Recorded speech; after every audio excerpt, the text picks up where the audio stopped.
Oh, we can look at that. Okay, so we're recording. Fantastic. Here we go. You paid Welcome. your bill. Yeah, that's right. I paid the bills. We had the power cut yesterday. I was just on a Zoom call, and the power went down. And I'm not sure if it was here or I think we were told a tractor the bucket hit an overhead line or something. And anyway, we're back on now. We're all good. So this is number 29 of the Let's Talk Business Coaching, and we're talking about. We're talking about silence, but non-verbal communication, the power of it in coaching, in relationships, I guess, and also in sort of the sales and the commercial reality of what we do as well. So who'd like to kick off? Anybody got any thoughts, ideas, or concepts around non-verbal communication to kick the conversation off? Shall we? I'm going to go quiet now. A bit of non-verbal communication. It's absolutely essential, isn't it? Because at the end of the day, words are one thing, but the actions are slightly different. And, so I can say to you that I think you're Aston Villa are a fabulous football team, but my words are. And my non-verbal actions are telling you totally different. Yeah. So I think it's something that as coaches we could be very aware of. And one of the things I was taught actually years and years ago was when you ask someone a question, watch their eyes, right? Yes. Because if their eyes are, because we don't. It's that we talked about silence a couple of weeks ago. We don't like silence, do we? And you're sitting there. If their eyes are moving, they're still processing the question. They're still looking for the answer. And sometimes even if they're staring out blankly into the front, they're still processing. So watch their eyes. That's a non-verbal indicator that now's not the time for you to butt in. Yeah. But there's other ones like the breathing rate, the colour of the skin, micro movements, the skill. I can remember once someone asked me a question, and it was an NLP guy actually, and I answered him, I thought very congruently, but he said, "You blinked." And it's like, oh, and that's a bad thing, is it? Well, it was. Well, he picked up on something because when he asked me the question, I just had that little twinge inside, right, and it showed up in a blink. Right. Oh, okay. Yeah. Got it. Okay. Yeah, I do find as I'm looking over here purely because my attendee participant screen's over here, so I'm just seeing who's logging in. Anyway, that's my excuse. But I do find I'm going to be very careful what I say now, is that NLP practitioners and experts are some of the worst communicators out if they're not very careful, because they overanalyze everything, and if you scratch your ear or you nod, you look up, you cough, you whatever, it's like taken as a signal that indicates something, and sometimes it is, but sometimes it's not. And I just find that this over-analysis of body language, and you're absolutely right, eye movements and that sort of thing, but we've got to be slightly careful. I think you might have seen a plane or something. I was looking up at a plane, so don't read too much into it. But it's true. You can say, and by the way, being a Manchester United fan, we shouldn't talk about football. Not really, should we? So I think, here we go. I was just dialing in. But I think it is what we do, how we show up when we're talking. But also, I think there's got to be that congruency, as you say, Kev, when there's got to be what we say and how we appear has got to be in line. If they're out of line, it sends a very confusing message. Laura, hi there. Good afternoon. Welcome. Good to see you. Yeah, good to see you. Apologies for being late. Talking about non-verbal communication, rocking up late on the meeting is... It's non-verbal. It's okay. It's non-verbal. I just made my point better than I could ever make it. I do value this. The demonstration of non-verbal communication. Oh, brilliant. My goodness. Yeah, no, so we've literally started a couple of minutes ago. But anyway, so Claudia. Yeah, I mean, how Václavic already said, you cannot not communicate. Yeah. Right. So silence speaks words. Speaks a lot. And for me, I do not like in coaching when the visual channel is taken away. I much prefer a Zoom call over a telephone call. Yeah. There's a large, like Kevin already astutely said, it's this congruency between the talk and the body language. Where it also comes in extremely importantly is in moments of silence, right? Because you ask a question, and then as a coach, you shut up and you let the person process and think and reflect.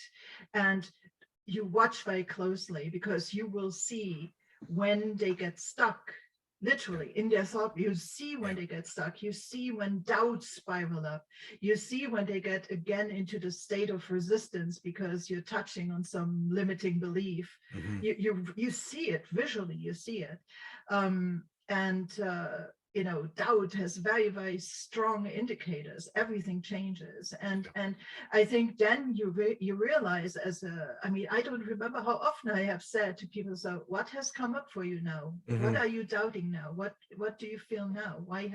Because you see it, right? Yeah. Also, it tells you when you're on the right track.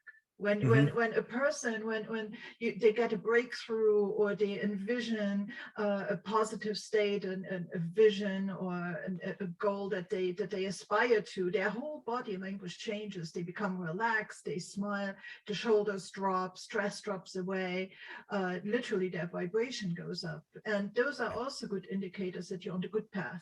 So it's very powerful information, even if not necessarily much is being said.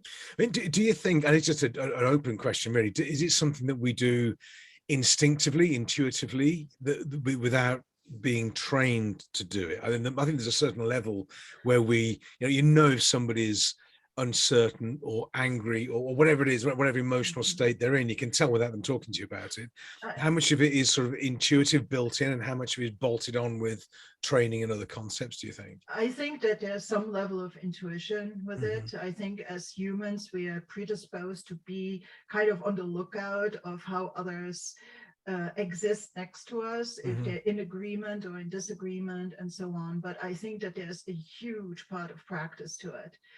We become more sensitive. I think we watch more closely. I think we are much more observant and present when we're wearing the coaching hat. Yeah.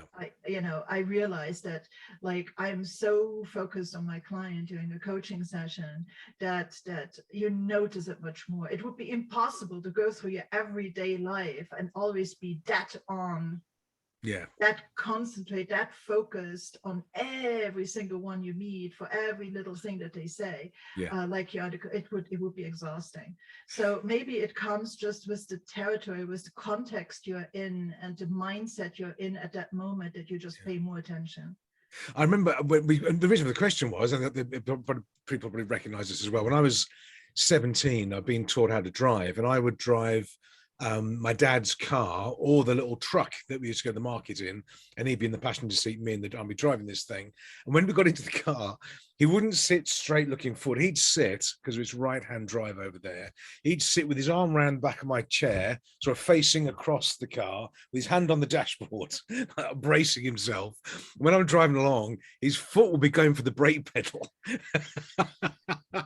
And he would do it all the time. And I remember thinking, this is obviously obvious, but blatant, but very non-verbal communication. But he was absolutely terrified, of course. That's how Lynn sits in the car as well. Well, Lynn can't reach the floor because she's too little. She has to sit on like a big little child seat for Lynn. But yeah, but she does same thing applies. But I think, I think we recognise non-verbal communication, I think, more than we realize. I think we are tuned into it. We do get used to it. Looking at how even the dogs, they will communicate, or they don't talk, but their facial expressions, or they hear something, their ears go up or back, and it's all communication style. And I think we're actually further ahead with it. And I do wonder whether we tend to sort of unravel our instinctive knowledge and then try and overlay it with too much complexity, because it is just an instinctive drive for some people as well. But anyway, just a thought. But Laura, what are your take? You're very quiet there. I can tell it's gone cold over here now. It's got a very icy stare there for a second. So a non-verbal communication. I agree. I agree with everything. Agree a lot what Claudia says as well. Yeah. Now, the importance of non-verbal communication, we as coaches and we as people who deal with people are aware of the importance, and that's so much is said without being said. There are plenty of people who don't, and therefore you get the questions. Well, if you come into a room, you meet people, or whatever, it's a party or professional, or even as a coach, people say, but how do you know that? And we probably think, well, how can you not see that? Because the person was scared, anxious. Absolutely. Because they do not read the cues. Yeah. Now, Obviously as a coach, there's lots of other non-verbal communication. If you agree to have the report done, or the weekly report 3 days before and it's not there, that's a bit of a sign. If they're always late, that's a bit of a sign. But funny enough, my client, and again, apologies why I was late, and now it actually ties in very well. My client is blind, Okay. and we are on Zoom, which means that audio is much more important.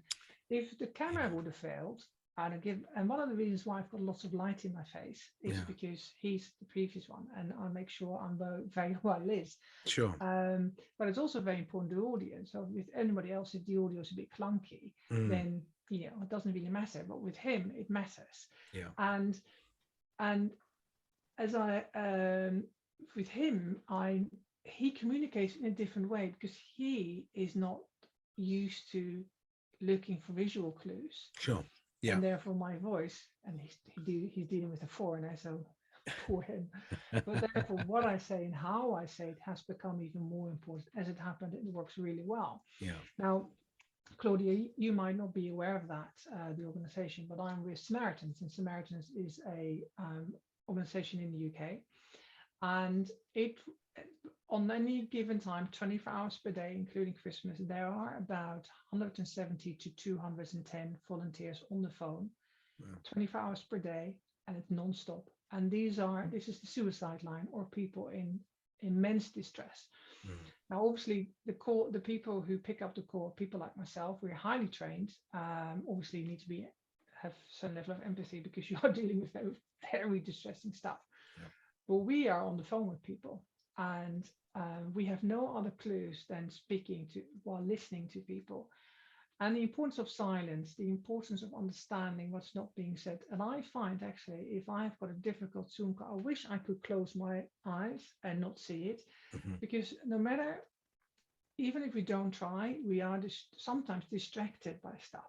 Yeah. Not by the person's visual cues, but obviously we are aware if we ask them the questions where their eyes goes, and as you say, so what was the thought that came up just now? We see that. But sometimes it's in their voice. It is, and most of the time it is in their silence. It is in their ums and ahs. It is in that little tremble in a voice where I just hit a nerve.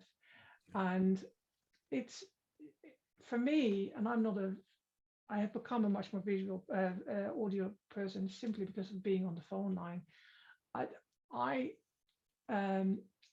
Yes, they go hand in hand, but I probably listen to them more than I look at them. Interesting. Does that make sense? I mean, it goes both ways. But if somebody says, "Oh, I'm so happy," you can see they're not smiling with the face is one thing, but you can hear it in the voice as well. Yeah. You can tell. Yeah, I actually wrote my dissertation when I did my coaching studies in France about e-coaching, online coaching. And I studied quite a bit of the research literature in what's termed computer-mediated communication. And indeed, it's, I have a preference for visual, communication channels that include the visual aspect. But I have been in sessions where I have told the client to turn off the camera, and we both turned off the camera because we communicate differently over different channels. And I think especially in a situation like, as I can imagine with the Samaritans, I'm not familiar with it, but when we communicate audio only, we tend to be able to keep a little bit more cognitive distance. And I think it's very important in that case not to have a video channel when people are in that state. And I have, started sessions on Zoom, and then we have turned off the camera and continued with audio only because it was appropriate at that time. Okay, because audio video would have been too much. Yeah, it would have been too much. They wouldn't have been able to go through with it. And you're right. The voice is enough, right? I just have a personal preference for when video is included. And so I think we should not, when we look at the communication channels, say one is better than the other. And we should also not take the one-on-one in-person coaching as the gold standard, because all of them have their use. Even writing a letter as a coaching thing has their use, and texting sometimes has their use, and so asynchronous ways of coaching have their use. It just depends what you're after and what's appropriate for the client at that moment. So different, not better. But you're right. I mean, the voice definitely can convey a lot, and silence as well. And you hear people breathing over the phone as well. And yeah. It's when they stop, you've got to worry. So there's definitely an issue there. But I think it's also interesting when you look at, and I think you're right about the audio versus the visual, or the combination of the two, because you've got to be very careful. I've had it a number of times in my sort of coaching career where, as we know, the clients will tell us all sorts of things. And when they say these things that are, important or critical or whatever it is, we've got to be real careful how we respond, because it's not what we say, it's how we hesitate or raise our eyebrows or whatever it is, or our voice changes. And I know a number of times, it's not every time this happens with a client, but I think we have to be so careful to recognize it's not just what we say, it's how, it's pace, it's the non-verbal, it's everything that goes with it. And a lot of it, when it's a traumatic, tough conversation, I agree with you, Claudia, sometimes less visual interference can be better, because it's a purity, it's a single channel. It's not as confusing. You're audio only rather than everything else that sort of goes with it as well. So interesting. But I mean, I think it's just a question for a lot of the work you do with Samaritans. I'm assuming, and I don't know generally, but is all the work that you do on with the Samaritans, is that audio only, or is it on a video call as well? No, everything is, the majority is audio. Interesting. Yeah, I mean, I can imagine that would be a much better, easier way to do it. I mean, one of the reasons why that works is because it's anonymous, and we generally, as Samaritans, you don't see your phone number. You generally don't, and you pick up the phone. You don't, up till when they open their mouth, you don't know whether it's male, female, where they're calling from in the UK, nor should you know. So that's fine. Sure. And I, as it happens, I'm a visual person. I like to see the person. Yeah. And because sometimes what they say and their body language and it's not congruent. But I'm also first one to acknowledge that when you face-to-face coaching, those were the days, seeing somebody can also, whether we like it or not, we aren't judgmental. We immediately, when we see somebody, make a judgment, and whatever comes out of people's mouths sometimes is not congruent with the picture you have created of them, and we have to be very mindful of that. But as long as we're mindful, that's our own filter, not necessarily theirs. In the end, I think the awareness of the fact that what people say is not necessarily what they really say, it's all the other bits. Having that awareness is key, and I think most coaches have that, and we are blessed and sometimes hindered, or I'm speaking for myself, but I'm sure that we have that in other parts of our lives as well. I can read a room in 2 seconds. Yes, absolutely. I know straight away what's going on. When you arrive at a dinner party, you can tell that these people just had an argument, or the couple just had an argument, and they're trying to hide it. You can tell straight away. So it's not always a blessing, but I think it does help. But people are not aware of it. Yeah, exactly. Actually, about learning how, or our self-observation, I did, with permission of a client early on, record our Zoom sessions. And I rewatched it by watching myself to become aware of, how do I react? Do I show any kind of internal judgment, even if it's just briefly? Does it show up? Right?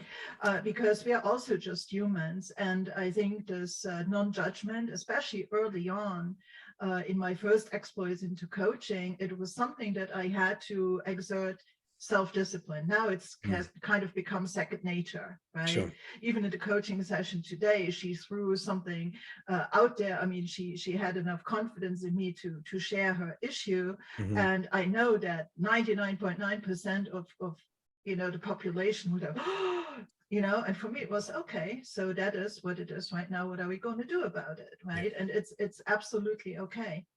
But watching yourself, observing yourself in a Zoom session after the fact, of course, is very helpful. It's a big eye opener. Yeah. I think one of the dangers, I think, of Laura, as you say, the good old days of face-to-face meetings and coffee and all this sort of thing were great. I find that Zoom is as effective and much more productive actually than driving around meeting people and all this sort of thing. So it's effective there. What I have found is, however, that you have to be very careful, or I have to be very careful on a Zoom call, whatever it is, because if a distraction pops up, and if an email pops up on my other screen over here, or it's open, or there's a Facebook or whatever it is, a message pops up and I get distracted, it shows up immediately. There's nowhere to hide, because on a screen like this, eye contact is critical, I think. And as soon as I or any of us look away, you can't mask it, because as soon as you do that, you've lost it, or you look at your watch or whatever it is. So I think the Zoom generation, if you like, has meant that we have to be more in tune with our visual cues and non-verbal cues. We can get away with little bits and pieces when it's the microphone's off and this sort of thing, but on a screen there's nowhere to hide. Whatever the facial expressions, the responses, the micro expressions, they're amplified, I think, on even more than face to face actually. Yeah. Although a couple of things, if you look at us four, because the way our camera is, because we all regularly on camera, so we know our face should be somewhere in the middle, where lids. So what doesn't show is our hands and our feet, and sometimes very interesting, because of course people say things and the fiddling, or that they're fruit taps, and that these are you pick up on straight away, and obviously off the camera you can't see that. Sure. And that can be a massive giveaway as well. I think, as Chloe said, I had a client, doesn't matter who it was, you don't know the name, and this is what we were talking away, and all I could hear was this while we're talking. This is sort of scraping noise. I thought, and what she was doing, she was filing her nails. She was sat there and she was like filing nails. And I thought, what do you do with that? Because to me, it wasn't being present. It wasn't being hacking it, multitask like that. So I challenged, and she was fine about it. But it's really off-putting. This sort of, I don't know what it is now, but that's what it was. And I said to her, "This is how off-putting it is." I've got a file, and sort of played it back to her, and she got it, because she's doing that with her clients as well, of course, or whatever it was. Maybe not quite so good. So we've got to be very careful. My hands are empty and clear. We're all right. I'm not pressing any buttons. Who was aware that I had my hands under the table trying to keep away a slobbering dog? You had to be real careful with that. You have to be real careful with that, because if the dog turns up, I always let people know he's back again. if I'm fidgeting under the desk or whatever it is, not potentially good luck. I was also taken to task. I might have never said this before, but on the shelf at the back with the Christmas tree up here now, obviously, but this silver rocket. Not December yet. I know. This silver rocket on the background here. One of the people who was on the call, as a group call, was convinced it wasn't a rocket, and you could see they were really put off by it. Now, they were really put off by it for about 10 minutes. They just were looking over my shoulder at this thing. I had to pick it up and show it to them and say, no, it's an aluminium rocket, for goodness sake. But so you've got to be careful of the environment as well. It can really spark people off. That's a very important, of course, a very important thing. But although this is not necessarily non-verbal communication, but this is about communication. As Dave, I've done a lot of big screen presentations in my previous job now, and lots of also in academic conferences. And the one thing I have learned is very early, say, right, just in case you're wondering, I'm Dutch, and I've lived in the UK for 29 years. But now still sound like I stepped off the bus last week. But and the reason why I did that, because what's happening is people in the background have this, I'm sure Dutch. Yeah, I wanted a friend who was Dutch. She sounds a bit like that. Again, could be German. So all the while, and this comes back to this rocket thing. All the while, there's something else distracting them. They're not listening to what you're saying. Their own narrative. Blah, blah, blah. So when I said, right, I'm Dutch, this is what it is. From now on, just listen to me. That was it. Yeah. No problems whatsoever. Yeah. And I would, if something is happening, I'm aware that behind me there's something leaking. Don't worry, the building is not going to fall down. I am safe, but you will see some dripping. Say that straight away, and your client can That's it. I don't have to worry about it. Yeah. No, that's behind me. That's rockets, not whatever you think it is. Happy days. Exactly. But people, they do notice environment. They do literally what's on the shelf behind us. I think how we're sat. One of the tricks I was given was I'm speaking with somebody on a Zoom call, and they're sat away from the camera, and their image is smaller on the screen, is to match the size of the image on the screen. So I sit back or forth. So it's like, and if we look at us four, we're all pretty much similar. You know, we're in sync. We're doing the same sort of thing. But you do have to be, I think it's one of those things to be careful, because people are intrigued. It is a form of communication. I get asked about this grey rocket over not the sauce bottle, the grey rocket over that intrigues people sometimes. I can see them looking over the shoulder or whatever it is, or books on the shelf. And you do have to be quite careful with that. But it's all part of the communication. But it's also the setup, I think, that we have to be aware of how we present ourselves, you know, to the world and to our clients, especially when we're doing video and that sort of thing as well. And especially to a multicultural world, right? Where certain items might have a completely different meaning to people, right? Or maybe taboo or whatever, versus in your culture is perfectly fine. Yeah, I'm not sure the didgeridoos are actually, I think we're okay there for those so far, but anyway, same thing applies. But so what about, I mean, specifically use of silence, you know, in a conversation, whether it's a client conversation, a sales meeting, could be anything, the use of silence, how does that show up for you in your calls and conversations? Well, I've got 2 points there. One of them, I just read a research about when people in a sales conversation, so this is not necessarily coaching, the difference between effective and non-effective is when some people mention, oh, that's $295 or $295 per quarter, and they say it very quickly and then they talk over it. While those who say with confidence $295 and are silent, that's much more effective. I've got a good story about the impact of silence, but that is, and it refers to coaching. For Samaritans, silence is very important, because people, sometimes it's the first time to speak to somebody about a really very, very dark thought, and they need time to gather their thoughts. So we're not rushing them. And I've had phone calls where I know somebody is there and they're silent for 20 minutes. Obviously, that's not coaching. However, I was on a phone call with somebody, and the person was talking, and then during the phone conversation, I had a coughing fit.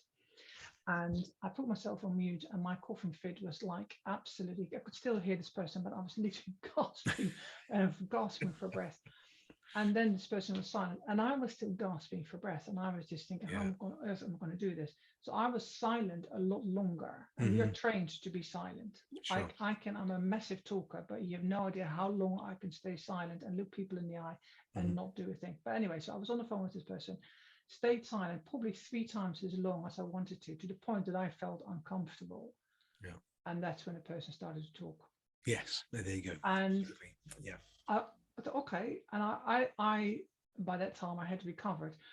And when I mentor Samaritans, which I do, it's one of the things I say, go twice as long as you think is uncomfortable, and you're probably still safe. Because people are not used to people being silent. They're used to people filling in their gaps, finishing their sentences, making assumptions. It's those who stay silent and are aware that you are still gathering your thoughts, processing your whatever it is. And there's lots of value in that. So I can be completely silent for minutes, believe it or not. But it's a good skill for us, isn't it? I think, and to have the ability to go quiet, because I think silence, it's more than allowing the other person to think. I think it forces them to dig deeper, actually, because it's a point of discomfort, and it's a tool that we can use in a positive way it's more than thinking time or processing time. I think it makes them reveal more than maybe they were considering or they felt comfortable doing, which can be a good thing, you know, done in a trusting conversation sometimes. And it's I find it hugely powerful just to say nothing. And it feels more uncomfortable for me being quiet than I'm sure it does for the person, because they're thinking and processing and all this sort of thing, and they're digging away. And I've done this where I have only said 2 or 3 words and they've done all the talking for half an hour, and they get so much more value from it than me chipping in with my elegant coaching questions, that sort of thing. So silence, I've learned, can be, but it's a hugely powerful tool. Yeah, I can remember using it on the phone quite a lot, and people, the person on the other end of the phone, go, "Are you still there?" Yeah. I say, "Yeah, I'm just listening." Yeah. And then it's like, and I'd go silent again, and then they'd start, they'd start talking. Yeah. I think it's a classic sort of, not an interrogation technique, but people don't like the void of communication. It's uncomfortable to not be in communication. And I think this shows up as well when it's verbal communication. There's a time lag between, me speaking to somebody, and I sort of have this, I expect them to come back within a second with a response. Any longer than that, and it feels a bit odd and a bit strange. But the same thing happens with email, with WhatsApp messages. I mean, we did a proposal for a company in the UK, sent it off last week. They came back within about half an hour. Thanks for that, really good. We'll get back to you on Friday. Excellent, all good. Nothing happened, nothing came back. And I'm thinking then, that non-communication sends a message out. And as it turns out, I had an email come back this morning. Really sorry, I was going to, anyway, it's all fine. But that there's an expectation of pace of communication. Once we disrupt that expectation, it disturbs the force in a positive way or a negative way. But it's certainly, it's something that people get used to. I think expectation of pace is a key thing we can use to build rapport, but also break it as well sometimes and drive out other questions. I think that a lot of people, and in certain contexts ourselves too, are just animals of habit. And, so it doesn't really take much cognitive brain power to come up with a response, but often they're just reactions. They're not actual responses. Yeah. So,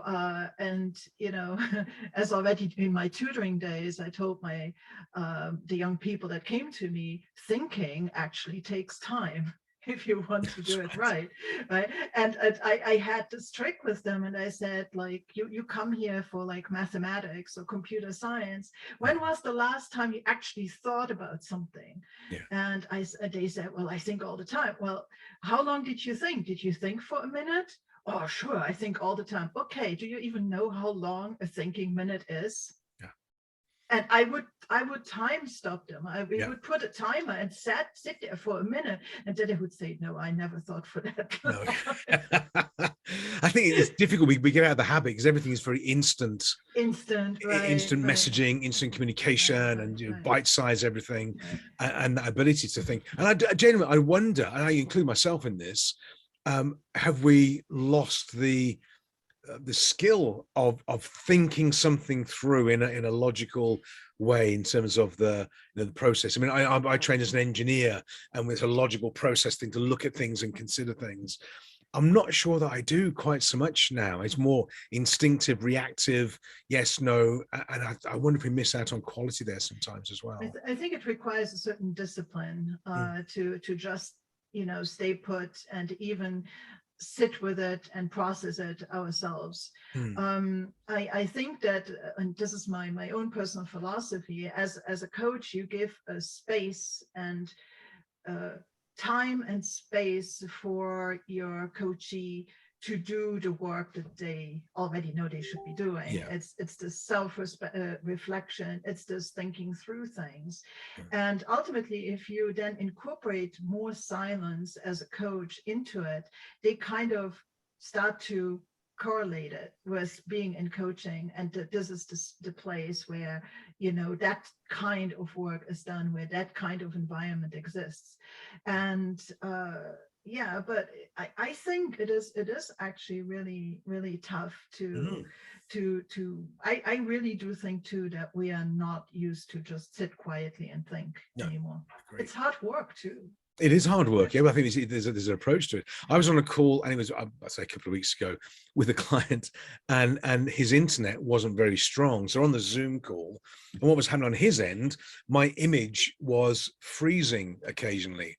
So I was like that. Anyway, he was asking the question. I was just sort of sat there as we like this, and he asked the question, and it must have frozen because I'm there sort of thinking or whatever. And on his screen, I didn't move, and he said, literally said, obviously you think that's a pile of rubbish, he said, so I'll think of something else. And he's talking himself in and out and through this thing. I'm not doing anything. In fact, because of my image is frozen, he thinks that is because there's no sort of feedback. He's just talking himself through this whole thing. It was great. So I've learned now just to keep still as well. Silence is good, but stillness is good as well. Just literally freeze frame, and no facial expressions are helpful as well. But he just talked himself in and through. It was really cool. Yeah. Even So your best coaching session was when your camera froze. That's right, exactly. Yeah, exactly. Indeed. But yeah, I mean, you said, David, though, that, no expression. I think that you can still be exuding empathy and good intention and goodwill and well-meaning towards that person in a positive way, encouragement, even without saying anything, but you can still be present in that state.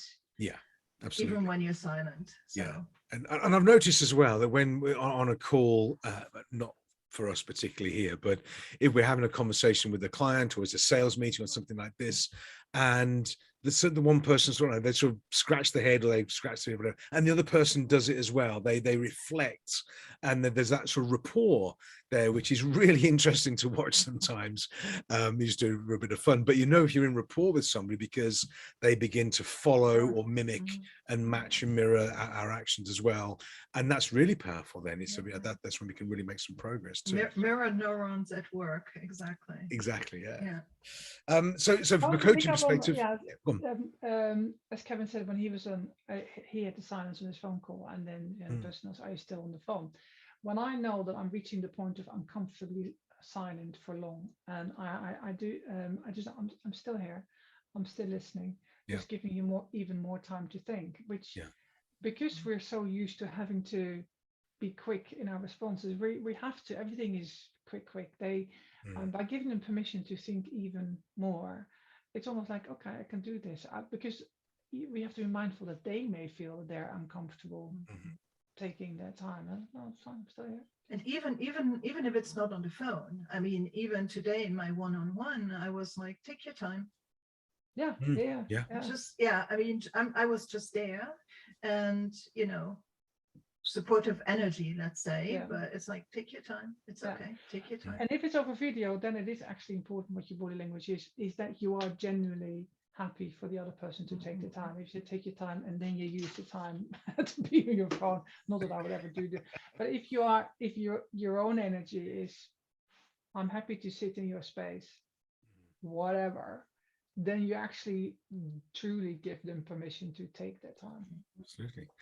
I used to have I did it years ago, a client, and they had a stutter that they had when they were a kid, and they sort of grown out of it. They'd found a way to cope and deal with it, but under pressure and stress, it would come back up again. And the way they would cope with it was time. They would hesitate and sort of recompose themselves. So time was critical for them, because under pressure, if they started to stutter and repeat the words and couldn't get the words out, they would literally have to shut down and readdress and come back in a more gentle way. And it was that, and as you say, time, I wanted to give them that time and space, because if they started to stutter, they got more stressed, they felt embarrassed, it was just unnecessary, but the quality of communication dropped. So time can be really important for all sorts of people, and dealing with people where English is not their first language, which I do as a coach a lot of the time as well. They have to process what I'm saying, as well as respond, and that's to figure it out and translate the whole thing. So I found time has to be even more critical when everybody on the call now, obviously your English is better than mine, but when if they're not that strong with English, have to be able to allow them time to think and process and translate in their mind, and away we go. So it shows up in all sorts of ways. Gosh, I've gone quiet now. Look at that. My goodness. So any other, but what about in sales? This is our non-verbal. Exactly. I know. Bless you. I know. Before we wrap it up, it's 1:45, but in terms of sales, any experience, any tips and ideas in terms of how to use silence in the sort of the sales process at all? When you make your offer, stay quiet. Yeah, just shut up. It's a great technique. So make the offer and then go quiet. That's right. Yeah. Yes. Kev, do you use silence? You're muted. You're on silent now. I can see that. But do you silence in your sales process? Yes, and definitely when I want to make the offer, you know, what are your thoughts? Where are we going next on this? And then I'll shut up. And I did find that difficult in the early days, because I wanted to fill a silence. I was feeling I've not given me enough information, so do I need to fill this silence? So definitely, yeah, it's a useful technique. I'm on mute, by the way, because I've got 2 dogs knocking about, and it's okay. there's a delivery due. Oh, it's all going to kick off in a minute, is it? Yeah. Excellent. Yeah, but the beagle's outside. I can hear her pacing around, so we'll see what happens. Okay, any final thoughts on silence and non-verbal? Well, maybe just something that's rather off on a tangent, but non-verbal communication. It's as a coach to analyze our own somatic experience, like what we're feeling. And if we know ourselves well enough that what we're feeling is not really our usual state of being, it might very well be a piece of information about our client that we are in session with. If they have anxiety around a certain topic, we might pick it up by feeling anxious ourselves. And if we then realize, oh, I'm feeling anxious and there's nothing for me here happening that I would normally feel anxious about, then it gives you a piece of information. And when you're an object of transference like that, or just projection, it really can be quite powerful. I think you can sometimes feel it. But I think also, you're absolutely right. And for me, to get into what I call coach mode, regardless of what's happened with the dogs or the whatever it is, whatever's happened, a good morning or a bad morning, but I've got to be on when I'm on a conversation, I've got to be in coach mode, which is stable, engaging, well, also thinking, hey,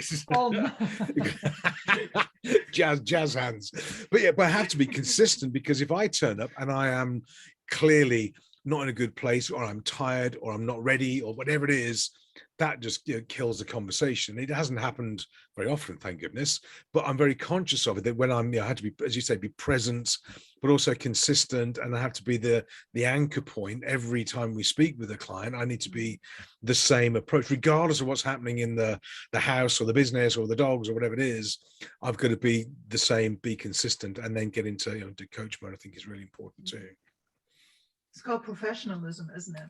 I think it is. I think it is. Being able to show up. It really is, but it also requires training. And I think for many, especially these weekend warrior coaches that maybe went to some little seminar and call themselves coaches and don't really have this mindset or this training that comes from it, it really requires practice and a certain discipline and a lot of self-knowledge, I think, and reflection. Self-knowledge. You have to do a lot of work on yourself to show up like that. And there's a definite moment and a definite switch when you put on your coaching hat. It really is. I think the awareness of the impact on yourself, because not only do you have to hold the energy when you're not feeling there all the time, but you have to be there. But as Claudia say, if somebody is dealing with very anxious issues, and if you delve a bit deeper and they mention something that is actually hitting a nerve, you need to be composed and be there present for them. But it can be hit you, and it's being aware of that, and how do you deal with that. And that's why you shouldn't shouldn't plan 5 coach sessions in one day, because otherwise it's going to wear you out. I've learned that better, actually, funny enough, with Samaritans, where even if you're not just having a bad day, but it's something, it's best to call 5 minutes before you step in your car for shift, because we have to be ready for the most horrific call you could possibly imagine. Although most calls are not like that, it might well be, so you have to be present. And after every shift, you have to, as they call it now, debriefing. It used to be offloading. You have to talk to a Samaritan on everything. You have to. You're not even allowed to do, and it's very much part of it. whereby you basically go through the phone calls, how it hit you, how it impacts on you every single time, no matter how experienced you are. Which in the beginning I thought, fat, because you've been on the phone for 3 hours and you have to do it. But that's part of it, and it makes that you, by the time you step into your car, you're back home. Yeah. You can go back into your private school in private shoes rather than being a Samaritan. And if you can't do that, then, and as some calls obviously stay with you a lot longer because of what they are, then you're off the shift, and they call you they really do. Sometimes they call you every bloody single day to make sure that you are fine, and not until you say, yeah, I can take on the next one, yeah, on the shift, which I think is, I've learned so much from that, because it's so crucial to make sure, if in whatever way, shape, or form we support people, you have to be there first. If not, you cannot support other people, whether it's a parent, a coach, a Samaritan, a counselor. You have to be there yourself, in there with them. Absolutely. Yeah, because the thing is, you in order to do a good job, you care. And yes, that caring has to stop at some point. You can't take this, you can't take worry or absorb negativity or difficulty into yourself. You have to protect yourself from it. And I think there, as coaches, we have the same kind of self-care that we have to do than other helping professions, like the Samaritans and doctors and shrinks and psychologists and things like that. I really think that it's part of what we do. And it's ultimately what takes a lot of energy, but that does not show up in terms of hours that the clients spend money for, right? It's all behind the scenes. And I think that it should be seen as value add. It's very important, and it requires daily reckoning, daily self-reflection, really. Yeah. But I find it's a great, I mean, just out of interest, Laura, on the Samaritan calls, how, and this is a strange question, I guess, but how long do the calls last? Are they tend to be very short and to the point, and or can they take, I suppose, as long as it takes, I guess, to be fair? It take as long as it takes. Yeah. Anything between 2 minutes, and the longest I've had was 3.5 hours, which is rare. Wow. I mean, that is hugely intense. I mean, 3.5 hours or anything, that is a long time to be in state with a person who's clearly distressed. And that is, I was forced off for a month after that. Basically. Wow, I mean that's big stuff. But again, I found, again, for me personally, if I have a busy day, coaching, and 9 times out of 10 the coaching sessions are fine, it's all good, but it does become draining, and you do tend to pick up the energy from people, which can be good or not so good sometimes, and having a distraction, which for me, fitting cupboards in the kitchen over the weekend, for example, but doing something that's not coaching is nothing to do with intellect, is to do with building something, creating something, whatever it is.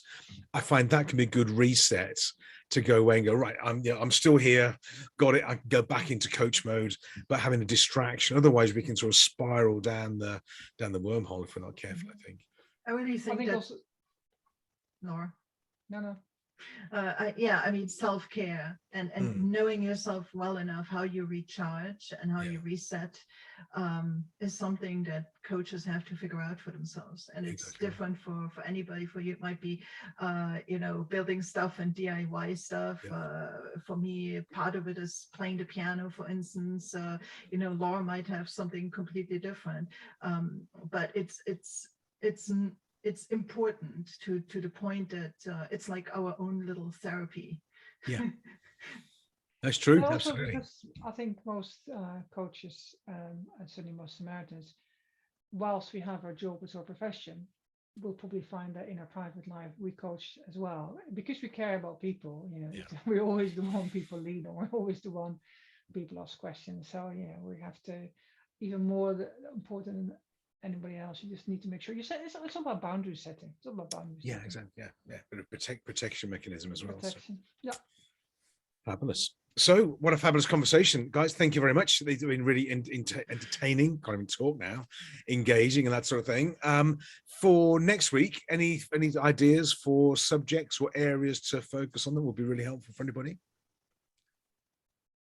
I'm sort of anything this week. I know it's okay. We can. I can think of something. But if anything crops up, drop me a note, whatever it is. It's just that we've got all these ideas and inputs, and whatever anybody says is right. It's always the right thing. So we can have a think about it. There's time yet as well.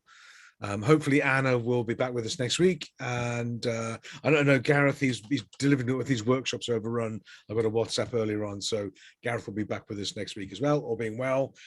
In the meantime, have a fabulous week and get the Christmas tree up because it's now December as of tomorrow. Yeah, it's okay. You're all right. Okay, have a great week and I'll speak to you soon. Look forward to updates. Bye-bye. Thank you.